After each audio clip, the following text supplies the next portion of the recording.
que cada operador a quien corresponda formarse en ese ámbito lo haga comprendiendo y teniendo una visión clara del rol que le corresponde jugar. Y aquí viene algo muy relevante, ¿no? Se abrió espacio a mecanismos alternativos de solución de controversias como diplomado o especialidad, a fiscalía, es decir, capacitación de fiscales, a capacitación de jueces, a capacitación de defensores públicos y a capacitación de defensores, de asesores jurídicos, ¿no? Entonces, acá el gran reto que tenemos nosotros, las 15 universidades públicas de México, es el rediseño de estos diplomados a efectos de que, si hasta ahora no hemos avanzado como quisiéramos, identificar qué está fallando y sobre esa premisa ofertar estos programas de diplomado y de especialización dependiendo del rubro que yo les tengo mencionado. Voy a, un poquito más adelante me voy a referir a eso. Ahora mismo lo importante es que sabemos nosotros que un acuerdo reparatorio, ¿no?, que es aquel que se celebra entre el víctima o ofendido y el imputado, y que una vez aprobado y cumplido en sus términos produce la extinción de la acción penal, ¿no?, aplica en muy determinados supuestos, pero son de aquellos supuestos que son de los que más comúnmente se consuman en México. Por ejemplo, los delitos patrimoniales, o delitos culposos, o delitos de petición de parte. Es decir, antes del Código Nacional de Procedimientos Penales había una gama de figuras delictivas catalogadas como graves, y que con la modificación que se hizo y el nacimiento del Código Nacional de Procedimientos Penales se convirtieron en ilícitos susceptibles de negociación, específicamente con base en la reparación material del daño. Y algunos reímos y decimos, resulta que el ladrón, ¿verdad?, se apropió de 10,000 pesos, busca negociar, solo tiene 2,000 pesos, entonces pide un tiempo para cumplir con ese compromiso y tendrá que, pues, apropiarse de lo que no es suyo en 2 o 3 ocasiones para poder cumplir con ese convenio y liberarse del circuito penal. O sea, porque al final del día una persona a la que se le pide que dé una cantidad de dinero, esa persona no puede modificar patrones de conducta por esa sola circunstancia.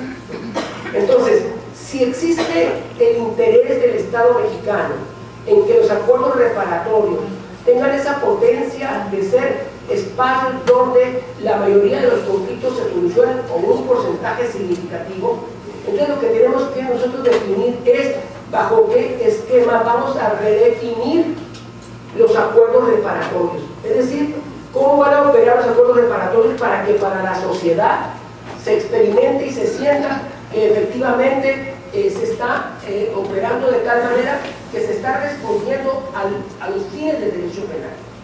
En el nuevo sistema de justicia, tanto la Constitución como el artículo 2 del Código Nacional de Procedimientos Penales colocan como uno de los objetivos del procedimiento penal procurar que el culpable no quede impune. Y por otra parte se estableció como reto que máximo el 2% de cada 100 delitos llegara a audiencia de juicio oral. Y por otra parte se permitió la figura del procedimiento abreviado, porque el procedimiento abreviado debiera operar cuando el fiscal tiene duda, y duda razonada, de que en la audiencia de juicio oral no vaya como él lo planeó, en lugar de sustituirse en el legislador y en el juez al momento de llegar a un acuerdo respecto de una sentencia que incluso puede ser inferior a la mínima, desentendiéndose de qué llevó al legislador a colocar como mínima en un ilícito X la pena privativa de la libertad. Entonces, si nosotros partimos de la premisa de que es importante que los acuerdos reparatorios operen, la otra sería, ¿qué está sucediendo con una ley que es muy importante, que es la que operativiza los acuerdos reparatorios y la suspensión condicional del proceso? Esa ley en México se llama Ley Nacional de Mecanismos Alternativos de Solución de Controversias en Materia Penal. Y esa ley establece qué figuras como mecanismos alternativos son las que se aplican en la materia penal. Y tratándose de adultos, se alude a la mediación, la conciliación y las juntas restaurativas. Y si nos referimos a los adolescentes, en este contexto opera la mediación, la las reuniones restaurativas, las juntas restaurativas, los círculos restaurativos. Es decir, se amplía la gama de procedimientos a aplicar en tratándose de adolescentes en conflicto con la ley penal. Bien, si nosotros conversamos con un mediador penal de cualquier entidad de la República, vamos a encontrar que la visión que tiene de su misión es cómo logro satisfacer específicamente el interés de reparación material del daño de la víctima o ofendido. ¿Y qué hago? Evidentemente, para que esto acontezca, generando condiciones para que se llegue a un acuerdo.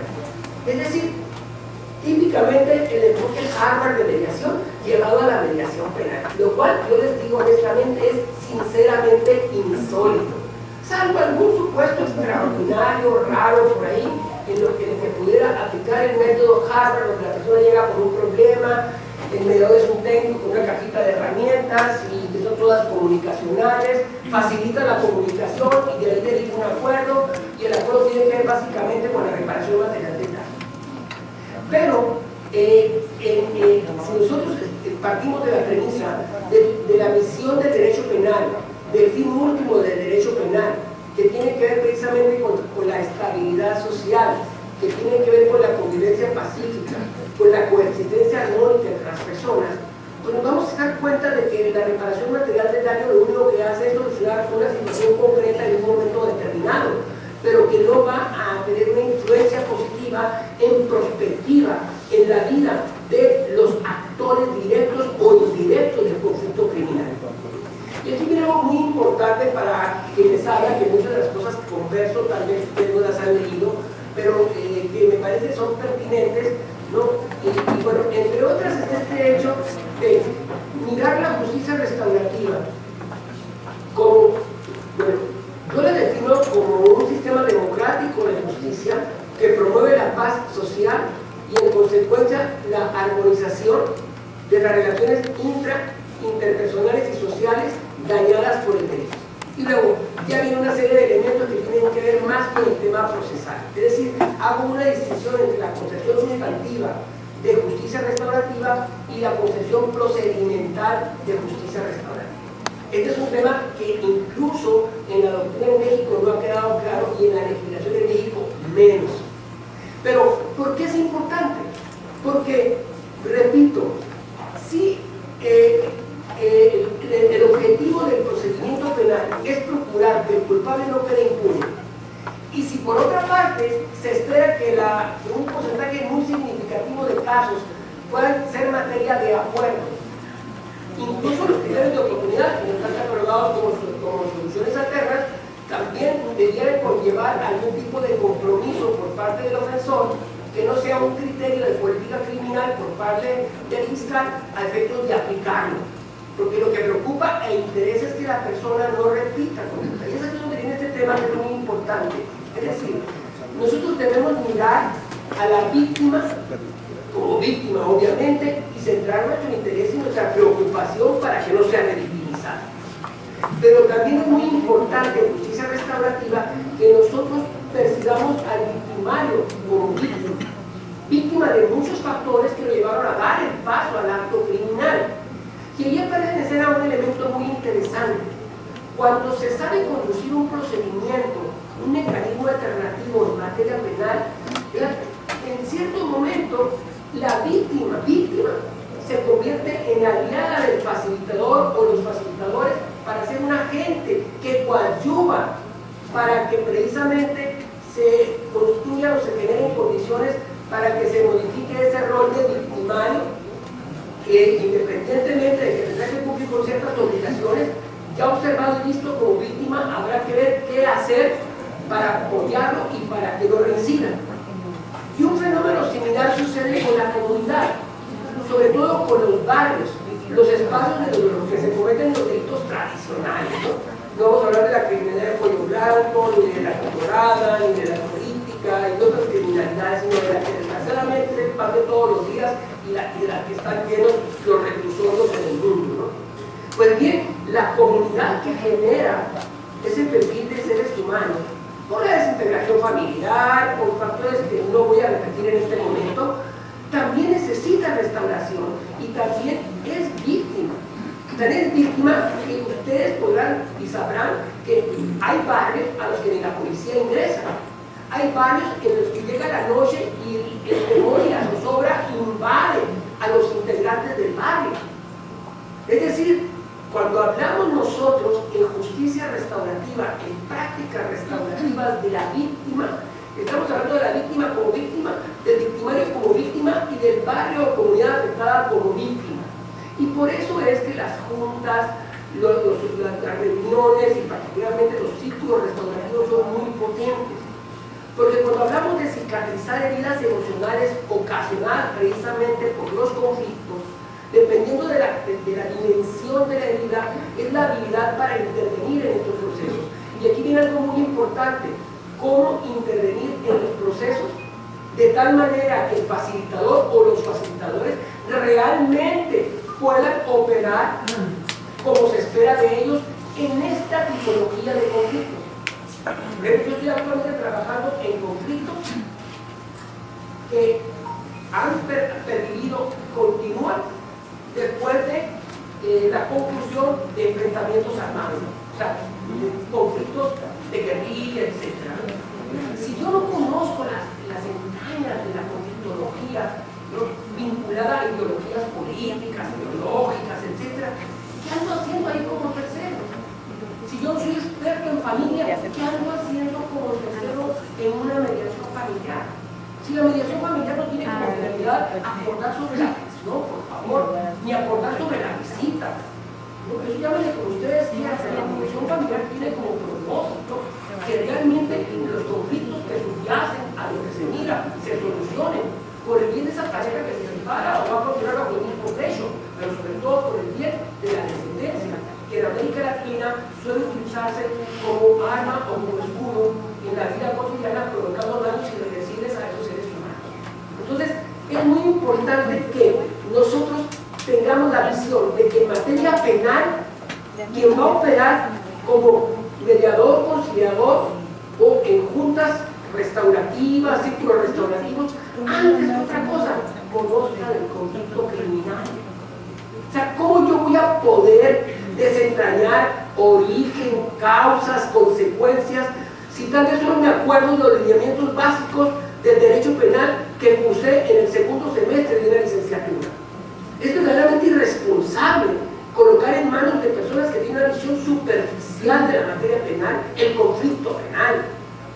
El conflicto penal sobre todo porque la lectura que se debió generar desde el 2008 en México era con enfoque restaurativo. Es decir, me preocupas más allá del daño material que ocasionaste, porque tú eres un habitante más de una comunidad. Atiendo a la víctima, gestiono las necesidades de la víctima, prevengo que no se revictimice, pero después se suma la víctima, como antes lo señalaba, a trabajar sobre el ofensor, que es el más lastimado. A mí me pueden entrar a casa a robar un objeto y bueno, me dañó en el patrimonio, pero ¿quién lo hizo? Si hurgamos en su historia de vida, vaya que se ha sido una víctima de la sociedad, en su familia, en la convivencia del día a día en el barrio, en la escuela. Es decir, trae arrastrando una historia de dolor, trae heridas emocionales abiertas una tras otra que no logra cerrar si no se hace a través de procesos restaurativos. Y qué mejor oportunidad, qué mejor momento que precisamente estar interactuando con la víctima o ofendido de un suceso concreto. O sea, el suceso concreto no es más que la expresión de lo que vamos a trabajar. Pero para eso se necesita que el sistema de procuración de justicia, el sistema de administración de justicia, no piense en las estadísticas, no traiga a los facilitadores como locos queriendo que generen resultados a la vuelta de 2 horas, a la vuelta de 4 horas. Está bien si se quiere en otra manera, pero en la penal, donde esa persona que llegó a un acuerdo reparatorio, que firmó un compromiso económico, probablemente a la vuelta de 2 días o una semana va a estar repitiendo la conducta y ahora lo va a hacer en casa de algún amigo de nosotros o lo va a hacer en casa nuestra. Es decir, en materia penal O desaparecemos los tipos penales que no son realmente relevantes porque no protegen valores importantes y dejamos los que son importantes para la convivencia de una sociedad. Pero todo tipo penal en principio tiene un valor, y un valor social, y ese valor social no puede caer en manos de dos particulares que atienden específicamente a sus necesidades económicas. Sí es cierto, se le expropia el conflicto al Estado, pero no se le expropia ni se puede expropiar al Estado el deber social de la razón de ser de nuestra existencia primaria, que es la seguridad de los ciudadanos. Entonces, el objeto básico que para mí es relevante tratar el día de hoy con ustedes es: el Código Nacional de Procedimientos Penales contempla dos soluciones alternas: acuerdos reparatorios y suspensión condicional del proceso. Para que se instrumenten ambas, en el caso de la suspensión condicional del proceso, se acude poco a los mecanismos alternativos de solución de controversias, porque la ley ya previene un plan de reparación más o menos bien estructurado. Entonces, realmente, en la abrumadora mayoría de los casos, la Ley Nacional de Mecanismos Alternativos de Solución de Controversias se concentra en los acuerdos reparatorios. Y en este momento, uno de los puntos que se está tratando es si desaparecen o no los acuerdos reparatorios del procedimiento penal en México, lo cual es extremadamente delicado.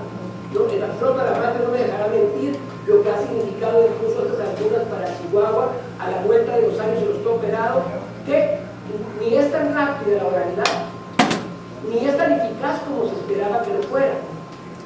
Con más razón, va a ser muy complicado si las soluciones alternas las desaparecemos. Y es que lo que pasa es que en América Latina creamos instituciones maravillosas y luego, como no sabemos operarlas, cuestionamos la crisis, señalamos que son inoperantes. Los inoperantes somos nosotros, somos los que no estamos a la altura de instrumentar las figuras.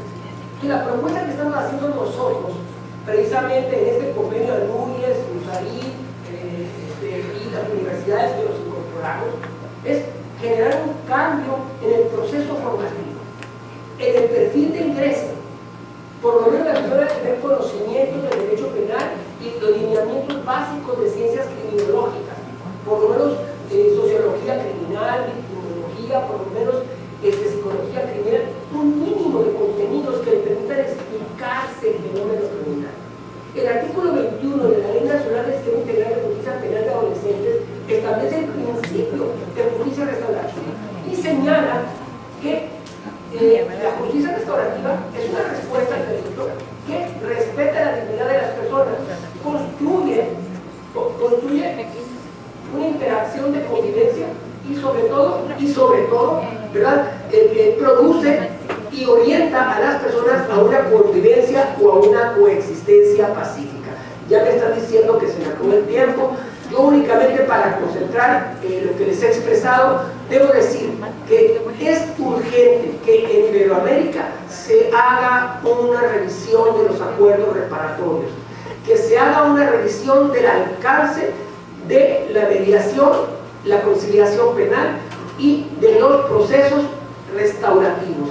Si no llegamos a acuerdos en cuyo texto se contemple compromiso de modificación del patrón de conducta, que solo suspende el procedimiento, no extingue la acción, y si el ofensor da los pasos que corresponden en el tiempo que se requiera y en libertad, es como eso es lo maravilloso, un tratamiento de libertad con las instituciones pertinentes para que esas instituciones den el visto bueno de que este personaje logró que no continuara el procedimiento en su contra, no porque pagó una determinada cantidad de dinero, sino porque se sometió a una serie de programas, todos orientados, todos dirigidos a modificar precisamente esa manera de mirar la vida, que por hacerlo de esa forma no solo se ha dañado a sí mismo, sino que además ha dañado a la sociedad. Muchas gracias.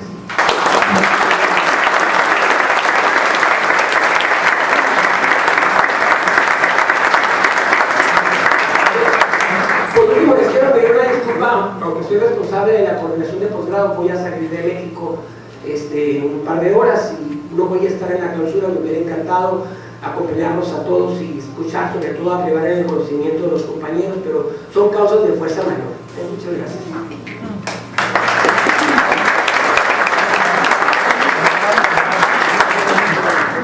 Vamos a invitar a la maestra Sandra Luz Verdugo a que ocupe la mesa de exposiciones con el tema La jurisprudencia internacional en materia de derechos humanos en el sistema judicial mexicano. Nuestra expositora es maestra en amparo por la Universidad Durango Santander. Es maestra en sistema penal acusatorio por la Universidad Durango Santander. Tiene la especialidad en argumentación jurídica desde el derecho internacional de los derechos humanos y la especialidad en administración de justicia. Es licenciada por la Universidad de Sonora. Actualmente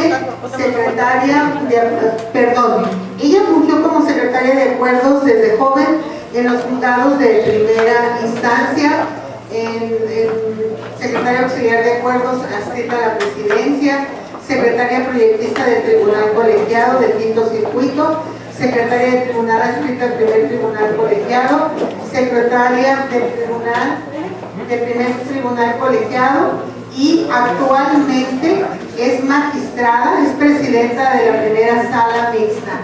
Vamos a concederle el uso de la voz. Tiene un extenso currículum, sin embargo, su aplauso pues es el reconocimiento de toda su experiencia académica y laboral.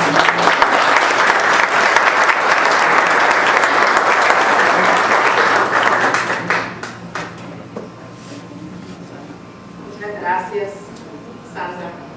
Te agradezco, Kaya. Te agradezco mucho la presentación.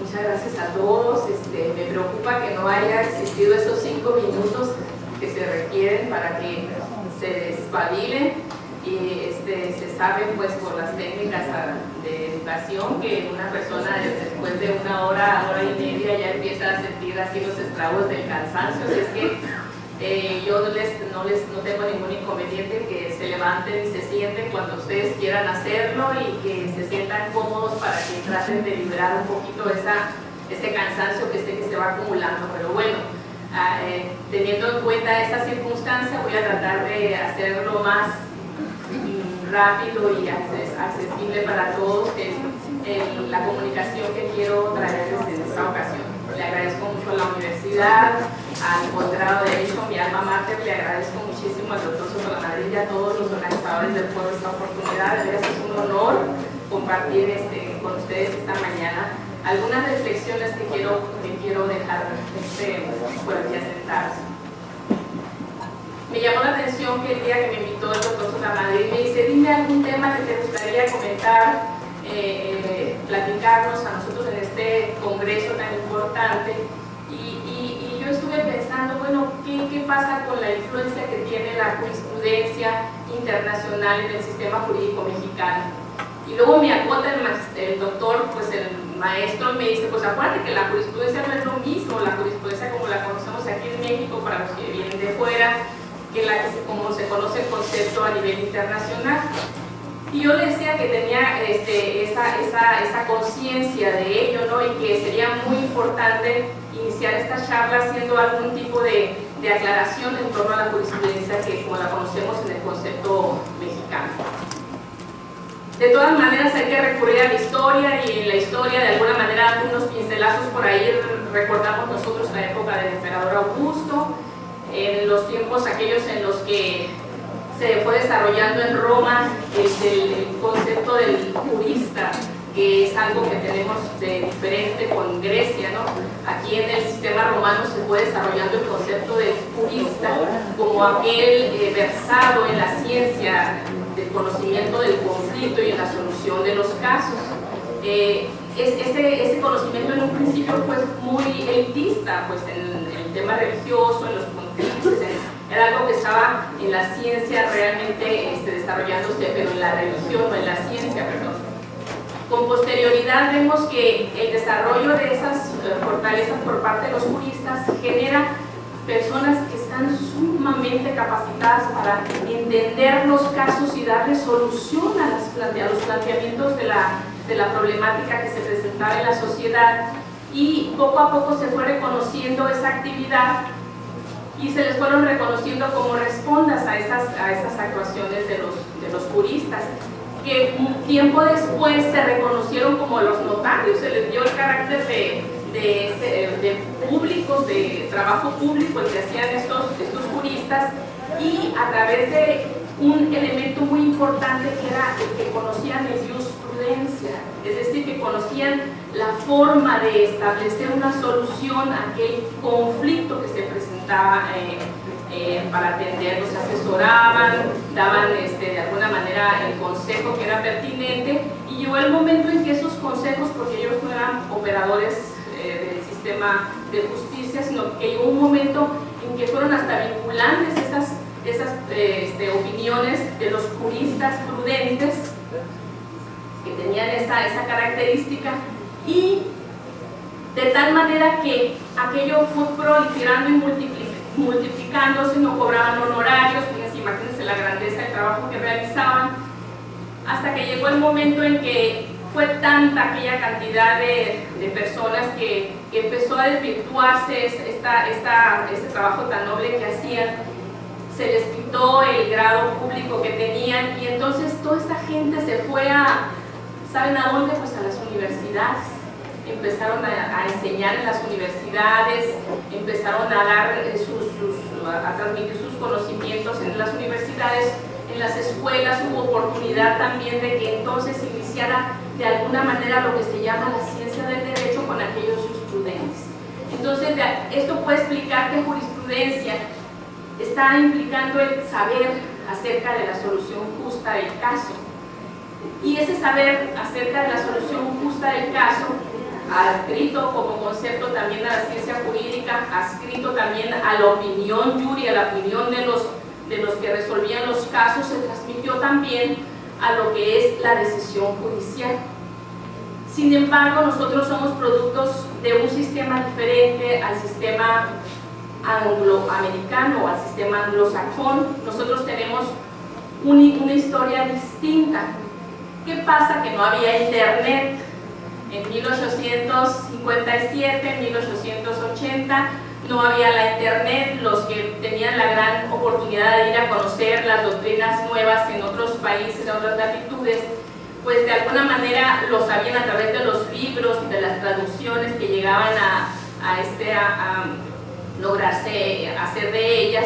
Y entonces vemos que en México también influye ese conocimiento para la formación de la jurisprudencia, pero de una forma muy curiosa, pues porque en México nosotros tenemos una marcada tendencia hacia el derecho escrito, es decir, ya tenemos la solución de los casos, mientras que en aquellos tiempos que les estoy comentando, que se parece mucho al sistema anglosajón, la resolución de los asuntos se hacía conforme se viera el caso, se analizaba, se argumentaba y se establecía una solución que fue siendo costumbre y que fue transmitiéndose hacia tomando una fuerza una gran validez y una gran fuerza que implicó lo que es el precedente anglosajón, que está guiado por la doctrina del Stare, ¿verdad? Esto se dijo aquí, y conforme más jerarquía del tribunal que lo dijo, pues más vinculante la decisión, una sola decisión en donde se formula una diferenciación.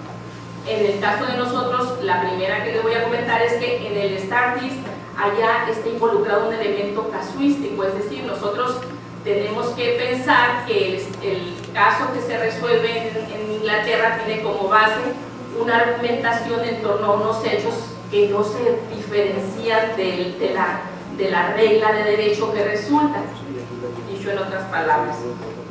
Nosotros aquí en México empezamos a realizar un esbozo de lo que es el precedente, pero no teniendo en cuenta el caso con los hechos fallados, sino con otros empezamos a establecer fórmulas interpretativas genéricas a la manera en que estábamos acostumbrados a legislar también. Le estábamos poniendo agregados a la ley, estableciendo interpretaciones adicionales a la norma, pero nunca involucrando en la regla de interpretación los hechos del caso que se juzgó. En cambio, en el sistema del Common Law, su gran éxito para mí es que ellos incluyen siempre en la resolución del caso pues algo que está adherido a él, que son los hechos del asunto. Y la solución justa a los hechos del asunto, ojalá que esté siendo comprensible en mi expresión, pues son los que vinculaban a los otros jueces a seguir el precedente. México, pues hay un debate ahí en la ley de 1882, donde se piensa que pues también debe de haber una vinculación del precedente para que los otros jueces sigan por aquella regla de la igualdad, ¿verdad? Sigan la misma solución a los casos que se han juzgado antes, y no, eso yo creo que es totalmente racional y se puede entender. Pero resulta de que no conociendo, creo yo, los pormenores del funcionamiento del sistema anglosajón, lo que se hizo aquí en México fue establecer una regla de seguir una serie de criterios en donde la interpretación de aquella norma hubiera sido igual en 5 casos distintos, ¿sí? Y que por esa razón aquello que se entendió como rojo, como verde, como azul en 5 ocasiones distintas, pues se consideraba como un precedente obligatorio para todos los jueces. Insisto, el problema que vamos viendo nosotros en esta formación jurisprudencial en México es que no estaba vinculada a los hechos del caso.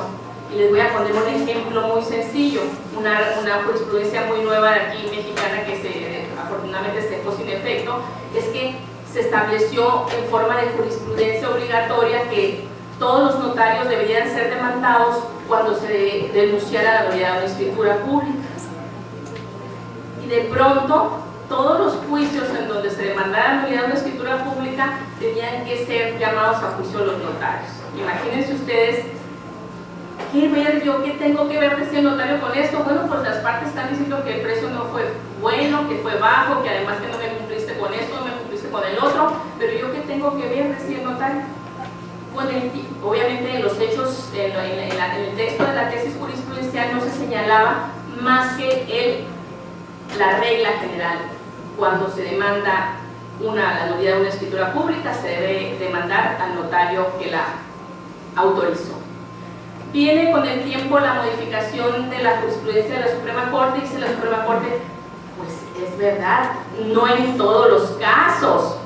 Tengo que aclarar que esta jurisprudencia se va a aplicar cuando los hechos que motivan la anulación o dan causa a la solicitud de anulación, ¿sí?, son atribuibles al notario, porque si no se atribuyen al notario, entonces el notario no tiene que ser llamado a juicio. Ya teníamos 10 años con esa jurisprudencia.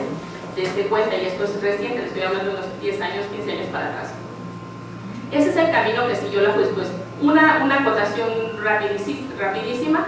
También somos producto entonces de esa confusión de sistemas en donde tenemos la vinculación del precedente, que no es precedente en el sentido del status, porque no incluía el hecho del caso, el hecho específico que se juzgó, pero sí la regla de que vinculaba la interpretación de la norma, que en forma genérica hubiera creado la autoridad que originó la jurisprudencia.